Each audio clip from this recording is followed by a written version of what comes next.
Hello and welcome to Hot Takes with me, Reese, the marketing person, Nelson, our founding engineer and global sales engineering guru, and Jason Casey, our CTO.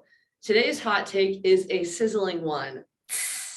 And it's that most MFA sucks. It's not fun to use, and it doesn't even protect you that well. Like, I'm sure we've all heard that myth. Oh, MFA stops 99% of attacks. Does it? Does it, guys? What do you think? Well, the stats suggest that 2 out of 3 of you haven't deployed any MFA at all.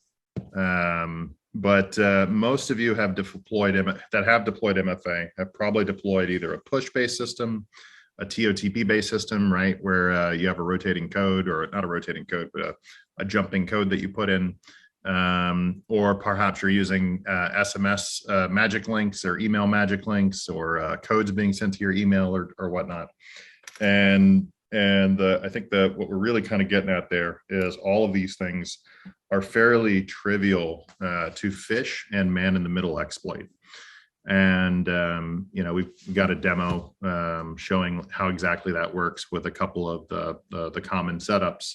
But the U.S. government has given out guidance to federal agencies, specifically moving away from phishable factors. And they basically have 2 years to get things done, right? Which is kind of light speed in government speak. So these things, so when we say these things are trivially phishable and man in the middle, what we basically mean is you can download tools, open source tools, right off of GitHub. And with a minimal amount of setup, start having fun phishing. And these aren't vulnerabilities in the products that we're demonstrating; they're vulnerabilities in the design itself of that style of MFA. What are some of those open source phishing tools that you're talking about? I never feel like I actually know how to pronounce it, but it's Evil Nginx 2. So everybody's familiar with Nginx. So there's an Evil Nginx, which is, from what I could tell, it's a project that some pen tester pulled together just to kind of help in some of his engagements when he's actually working on working with customers, pen testing their organization. And it makes easy what most pen testers usually will just script up on their own, but he turned it into a little open source. You can almost think of it as a little product. It's got nice little fishlets that you can kind of make emails look enticing, and it sets itself up as a full-fledged proxy, so you don't really have to worry about setting up lookalike pages and whatnot. And it's really just down at the end of the day to how well are your users trained, how well do you have things on the endpoint that are looking for things like new domains, new certificates. Like it immediately, it's a really useful tool. And with anyone who knows how to use it or knows how to go about doing what it intends to do, it's easy to show how to bypass those techniques, those mechanisms of defense. Jason, you did a demo using that. How long did it take us to set that up? Probably took us a couple hours. And it wasn't just me. It was also George, one of our AppSec engineers. But it was just a couple hours to get set up. The initial couple trial runs, they'd work for a little bit, then they'd stop working because we would burn a domain. Google's pretty good at picking up some of these things pretty quickly. And then we started to realize what some of the detection techniques were likely being employed. And so we started, we set up a proxy and a VPN so that the egress off the tool wasn't necessarily the same as where we were directing the victim. We started becoming a little bit more clever with the URLs we were choosing and whatnot. But again, we were just trying to demonstrate feasibility in that demo. We weren't trying to, go after anyone. I bet you that most people would say, I'm using a password manager and I have MFA. Like, is there really that much for me to be worried about? Like, Jason, earlier you mentioned phishable versus unphishable factors. Maybe we could talk more about that and what that means and why people might think that they're protected, but in reality, they're not. Sure. So the password in your password manager is still a symmetric secret. And what that basically means is it's known by you via your password manager, and it has to be known by the service you're trying to log into. Otherwise, how could it authenticate you as you? What makes it phishable is if someone is able to insert themselves in between you and the target site, if they're able to pretend that they're the target site as far as you're concerned, and if they're able to pretend they're you, right, is facing the target site. So it's kind of like, as far as the victim's concerned, they look like a legit service. And as far as the legit service is concerned, they look like the victim. If they can engineer that scenario, then they're going to get access to those credentials. Now, the interesting thing here isn't really getting access to the credentials. Chances are those credentials have already been leaked. And you can find them through various password dumps. What's more interesting is because you've man in the middle of the authentication, at the end of the authentication, you typically get an access token or a cookie, which is how the legitimate service kind of tracks you and knows to, when you want to update your preference for shipping, it's how it knows that that's you and else. Most of those access token cookies, they don't really have any protections against movement.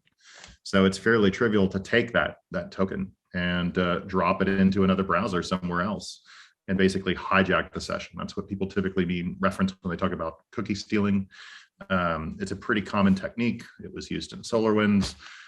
It's used pretty often. So Nelson, like from a oh, sorry, Nelson, go ahead.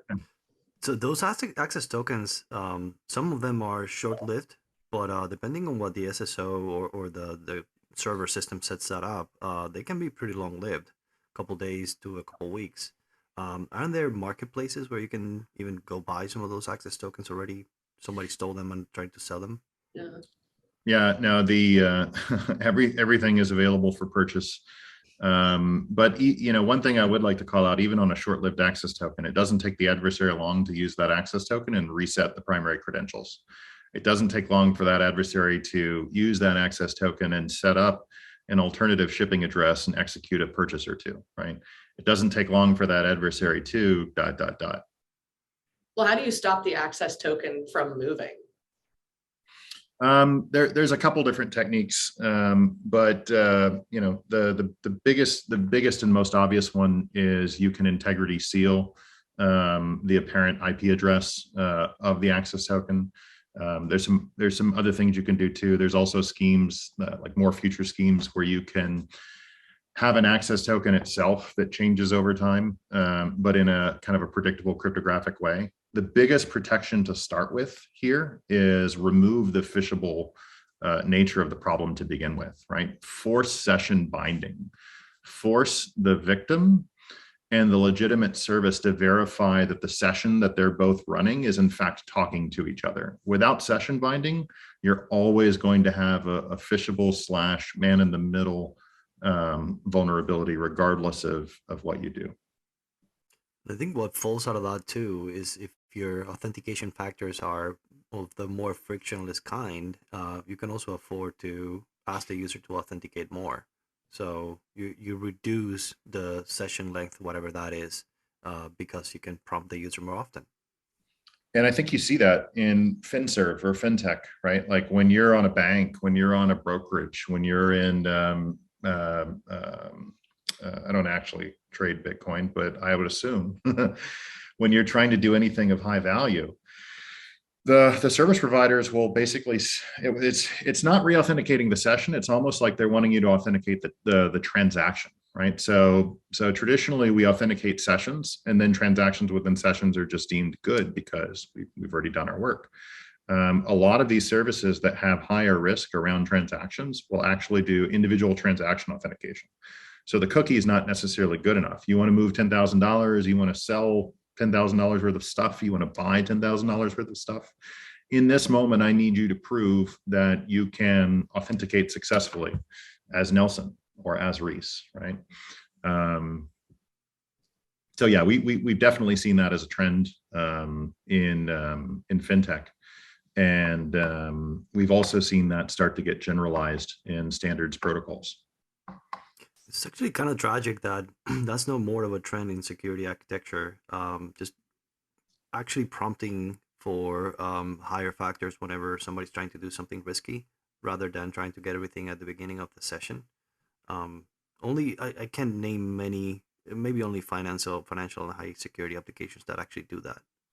I don't think I could tell you. It was a wallet-based company. I was like a blockchain wallet style company I was talking to, but they had this concept of progressive authentication, or actually, no, it was strong authentication with progressive identity proofing. And so what that basically meant is they don't really have any identity proofing requirements on the end user until the end user starts doing things that surpass certain financial thresholds. So so someone could create an account with almost no identity proofing, right? And if they're staying under a certain amount, like again, no identity proofing necessary. Once certain thresholds are reached, right, then it's going back out and saying, hey, I need you to identity proof to a stronger degree or to a stronger level. I thought that was pretty interesting, and it made a lot of sense. But yeah, I've only ever seen it in financial related applications. I do think you get into this battle between, security and product, right? At the end of the day, let's say we're a pizza company, right? Like our job is to deliver pizzas and deliver pizzas fast. It may be okay if we deliver a few pizzas to the wrong address because the pizza costs us what, 10 cents? Probably costs more for the driver to deliver the pizza than the ingredients to make the pizza. So I think they don't look at these problems in the same way. I think they look at these problems more along the lines of, let's say somebody wants to order a pizza fast and they get to the end of the checkout and they forgot their password, right? How many people just stop and walk across the street and buy a sandwich? Or let's say they really want a pizza, right? Pizza sounds really good right now. It really does. And they're like, you know what, I'll go through a password reset process. So they do the password reset process. And then something comes in their email and they click it, and for whatever reason, it drops them in and they have to start set up a new password. It's like, oh man, I got to do this again. You're telling me I'm reusing the password I used before. So the friction's kind of coming up, right? And the likelihood of me giving up and walking across the street and just buying a sandwich at the deli is increasing. So the product folks, I think they think about this more along those lines, right? Like, what is the percentage increase by moving to less friction authentication techniques that they might be able to improve, like shopping cart completion, or they have various phrases depending on the industry, but essentially to increase the level of someone likely to finish the payment, the transaction. And that's when they start becoming interested in these like frictionless authentication techniques. Oh, I know that little puppy. Sir Coco, 16 years young. So Anyway. guys, like, what is your prediction for how the way cybersecurity professionals and most people who look at MFA, how is that going to change? Because this OMB memo is definitely setting off some ripples, right? People are hearing the word phishing resistant MFA for the first time, and they're like, what does that mean? What do you think it's going to look like 3 years from now compared to today when people think about MFA? You wanna start on this one? Yeah. So definitely most people should be thinking about the types of factors they're using, and if they use anything that's push based or SMS or easily phishable. Even probably the most opportunistically phishable factor you can find out there is the OTP tokens. Find products that actually give you better solutions around that.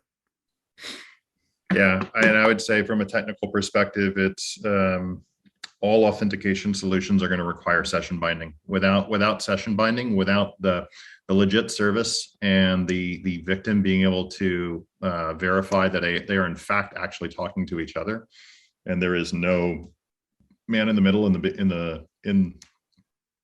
between, combined with the fact that there's kind of strong authentication and at least a couple factors present when things of risk are actually being transacted.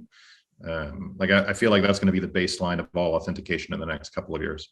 If you don't do that first thing, you just have a flaw by design, right? If you don't do session binding, you have a flaw by design. You're always going to be able to be phished. But having that is also not enough, right? You need session binding and you need some sort of authentication that's based on asymmetric crypto, right? If you don't do that, then you're still susceptible to breaches, right?